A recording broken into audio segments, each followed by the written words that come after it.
দুটি সংখ্যার অনুপাত 5:7 এবং সংখ্যাগুলির গসাগু 13 হলে সংখ্যা দুটি কী কী? তাহলে তুমি দুটো সংখ্যার অনুপাত বলেছে, এটা লেখো।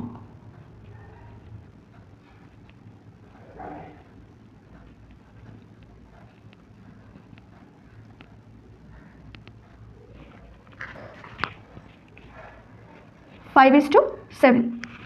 আচ্ছা, এই অঙ্কটার প্রথম লাইনটা যেটা বলেছে দেখো কীভাবে করাচ্ছি, একটু অন্যরকমভাবে করাচ্ছি কিন্তু বুঝে করবে। দুটি সংখ্যার অনুপাত বলেছে 5:7, খুব ভালো কথা।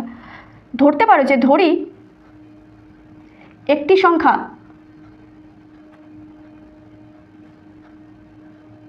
সমান 5x, অপর সংখ্যা সমান 7x। এই দুটো গসাগু করতে বলেছে, গসাগুটা বলে দিয়েছে যে সংখ্যা দুটোর গসাগু কত বলেছে, 13 বলেছে। তাহলে এদের গসাগু বের করবো। তাহলে দেখো 5xকে লিখতে পারি, দেখো আলাদা আলাদা করে ভাবো। এই 5কে যদি আমি ভাঙি তাহলে এটাকে লিখতে পারি 1 আর 5, তাই তো লিখতে পারি। তাহলে দেখো তাহলে এটা লিখছি 1 গুণ 5, মানে আমি যদি 5কে এইভাবে ভাঙি যে 1 দিয়ে ভাঙি, 5 কে 5, তাই 1 গুণ 5, সাথে কে ছিল x, তাই x লিখলাম। ক্লিয়ার? 7xকেও তো লিখতে পারি 7x। একইভাবে যদি আমি 7কে ভাঙি তাহলে কি পাবো, 1, আর 7কে 7 1 দিয়ে গেলে তাহলে 1 পাবো, গুণ কি পাবো 7 পাবো, আর গুণ কে পড়ে আছে x। এইবার গসাগুর ক্ষেত্রে আমরা কি করি, কমন দেখি কোনটা আছে। দেখো এটাতে 1 আছে, এটাতে 1 আছে, এটাতে x আছে, এটাতে x আছে, 5 আর 7 রয়েছে, মিলছে না। তাহলে এখানে বলতে পারি যে 5x ও 7x এর গসাগু 1 into x is equal to x। বলতে পারি 1 into x is equal to x। প্রশ্ন অনুসারে এই x এর ভ্যালু বলে দিয়েছে কত, 13। 5x আর 7x এর গসাগু এখানে x এসেছে, কিন্তু প্রশ্নে বলেছে ওখানে কি এসেছে, 13 এসেছে। তাহলে প্রশ্ন অনুসারে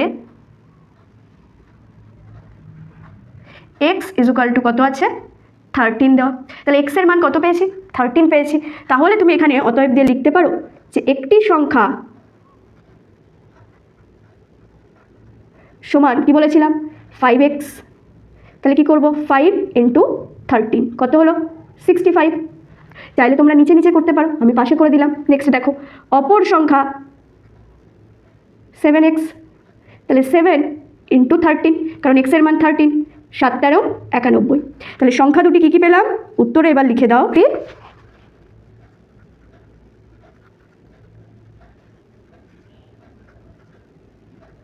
হলো